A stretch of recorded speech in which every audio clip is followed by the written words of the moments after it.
द्वापर युग में पृथ्वी पर राक्षसों के अत्याचार लगातार बढ़ने लगे। पृथ्वी गाय का रूप धर भगवान ब्रह्मा और विष्णु के पास गई। हे भगवान, धरती पर राक्षसों के अत्याचार बढ़ते ही जा रहे हैं, कुछ कीजिए प्रभु। हे नारायण, अब आपको पृथ्वी की रक्षा के लिए धरती पर 8वें अवतार के रूप में अवतरित होने का समय आ गया है। ठीक है ब्रह्मदेव, मैं पृथ्वी का उद्धार करने के लिए मानव रूप में जन्म लूंगा। भोजवंशी राजा उग्रसेन मथुरा के राजा थे। उनका पुत्र कंस बहुत ही अत्याचारी स्वभाव का था। कंस ने उग्रसेन को राजगद्दी से उतारकर कारागार में डाल दिया। सैनिकों, पिताजी महाराज को काल कोठरी में डाल दो। आज से मथुरा नगरी में कंस का राज चलेगा। आज से महाराज उग्रसेन यहां बंदी बनकर रहेंगे और मथुरा नगरी पर मैं राज्य करूंगा। आशीर्वाद दीजिए पिताजी महाराज। कंस, तू मेरा पुत्र है, ये सोचकर मुझे लज्जा आ रही है। देखना, एक दिन तेरे पाप का घड़ा अवश्य भरेगा। कंस की छोटी बहन देवकी के विवाह की तैयारियां चल रही थीं। देवकी मथुरा के राजा उग्रसेन के छोटे भाई देवक की पुत्री थी। ये कंस की चचेरी बहन थी। अरे भैया कंस, आप आइए। प्रिय बहना देवकी, कल तुम इस महल से विदा हो जाओगी। तुम्हारे बिना ये महल सूना हो जाएगा। भैया कंस, आप मुझे बहुत याद आओगे। अगले दिन देवकी का विवाह वसुदेव नामक यदुवंशी सरदार से संपन्न हुआ। महाराज वसुदेव, मैं अपनी बहन देवकी से बहुत स्नेह करता हूं, इसलिए देवकी बहन को मैं स्वयं अपने रथ पर ससुराल विदा करके आऊंगा। ये तो हमारे लिए बहुत ही सौभाग्य की बात है महाराज कंस। कंस देवकी और वसुदेव को छोड़ने चल पड़ता है। देवकी के पिता देवक उसे बहुत सारा धन धान्य संपत्ति आदि देकर विदा करते हैं।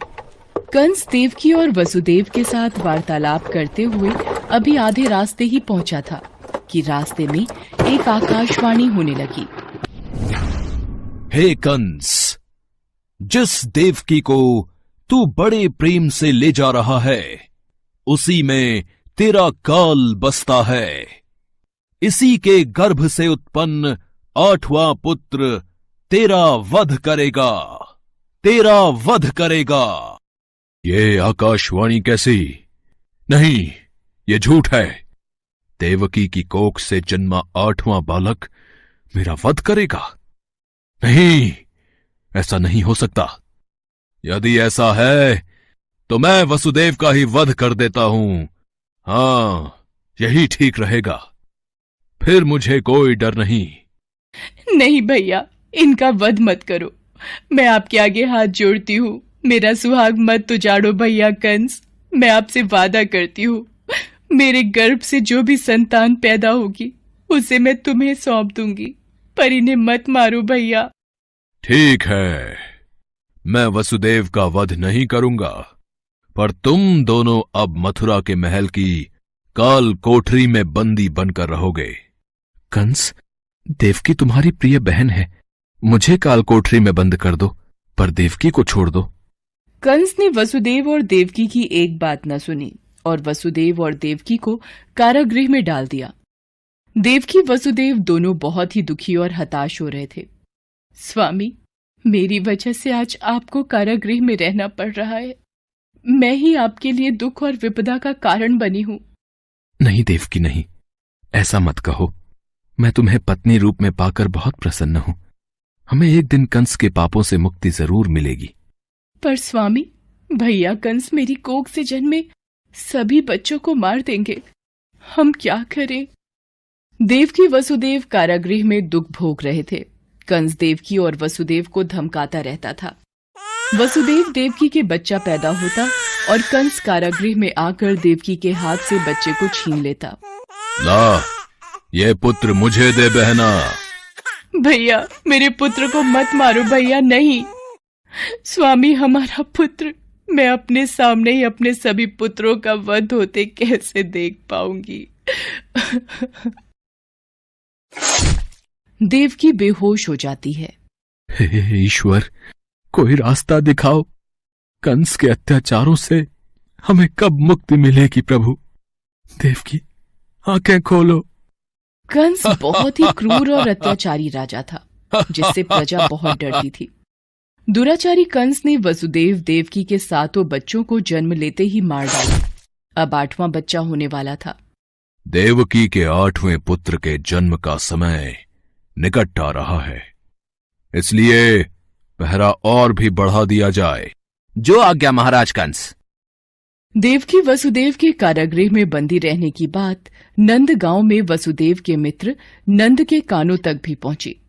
दुराचारी महाराज कंस ने वसुदेव और देवकी को कारागृह में बंदी बना रखा है। देवकी के 8वें पुत्र के जन्म का समय निकट आ रहा है और इधर यशोदा को भी बच्चा होने वाला है। मुझे उनकी सहायता करनी होगी। 8वें बच्चे की रक्षा का उपाय सोचना होगा। जिस समय वसुदेव देवकी को पुत्र पैदा हुआ, उसी समय संयोग से यशोदा के गर्भ से एक कन्या का जन्म हुआ, जो और कुछ नहीं सिर्फ माया थी। भाद्रपद के कृष्ण पक्ष की अष्टमी को रोहिणी नक्षत्र में श्री कृष्ण का जन्म हुआ। उनके जन्म लेते ही जेल की कोठरी में प्रकाश फैल गया। वासुदेव के सामने शंख चक्र गदा एवं पद्मधारी चतुर्भुज भगवान ने अपना रूप प्रकट कर कहा, वसुदेव, मैं बालक का रूप लेकर देवकी के गर्भ से जन्म ले चुका हूं। मेरा ये अवतार कंस के संहार के लिए ही हुआ है। अब देर न करो, तुम मुझे तत्काल गोकुल में नंद के यहां पहुंचा दो और उनकी अभी अभी जन्मी कन्या को लाकर कंस को सौंप दो। ये कहकर भगवान विष्णु अंतर्ध्यान हो गए। देखते ही देखते वसुदेव जी की हथकड़ियां अपने आप खुल गईं। कारागृह के द्वार अपने आप खुल गए। सभी पहरेदार सो गए। देवकी बेहोश अवस्था में थी।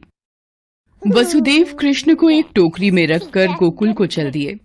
बारिश और तूफान के बीच नन्हे कृष्ण को उठाए वसुदेव चल रहे थे। यमुना जी का जल स्तर तो बहुत ऊपर हो रहा है। कैसे जाऊं अपने नन्हे बालक को लेकर। हे नारायण, सहायता कीजिए। यमुना नदी श्री कृष्ण के चरणों को स्पर्श करना चाहती थी, इसलिए वो ऊपर हो गई। भगवान ने अपने पैर लटका दिए।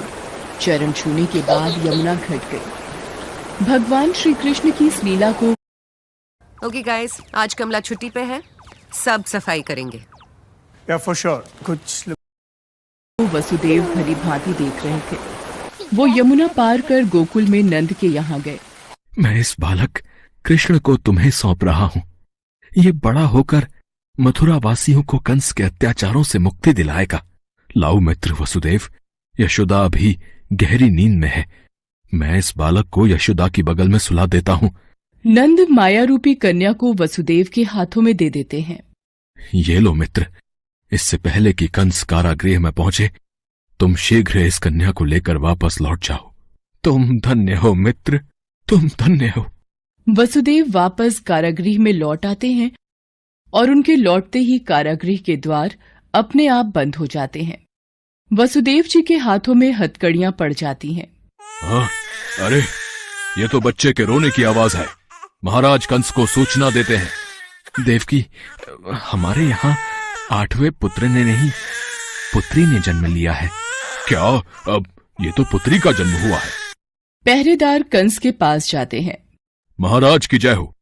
देवकी ने पुत्र को नहीं, पुत्री को जन्म दिया है। क्या? ऐसा कैसे हो सकता है? कोई बात नहीं, शायद मेरे प्रकोप से भगवान भी डर गए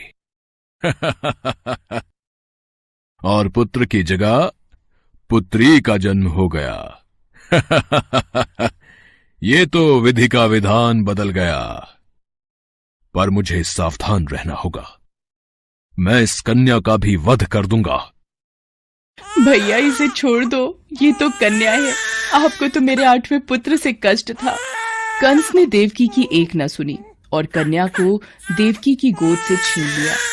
कंस ने जैसे ही कन्या को पत्थर पर पटक कर मारना चाहा, वैसे ही कन्या कंस के हाथों से छूटकर आकाश में उड़ गई और कन्या ने देवी का रूप धारण कर लिया। हे कंस, तुझे मुझे मारकर कोई लाभ नहीं मिलेगा। तुझे मारने वाला तो कब का पैदा हो चुका है और गोकुल पहुंच गया है। ये कहकर देवी अंतर्ध्यान हो गईं। कंस ये दृश्य देखकर गुस्से से छटपटाने लगा और गुस्से में अपने महल में आ गया।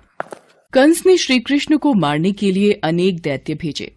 श्री कृष्ण ने अपनी अलौकिक माया से सारे दैत्यों को मार डाला। बड़े होने पर कृष्ण ने कंस को मारकर उग्रसेन को राजगद्दी पर बिठाया। उस दिन से श्री कृष्ण के जन्म महोत्सव को सारे देश में बड़े हर्षोल्लास से जन्माष्टमी के रूप में मनाया जाता है। भगवान कृष्ण की नगरी मथुरा में इस त्योहार की विशेष धूम रहती है और इसी के साथ पूरे ब्रज क्षेत्र में जन्माष्टमी का त्योहार धूमधाम से मनाया जाता है।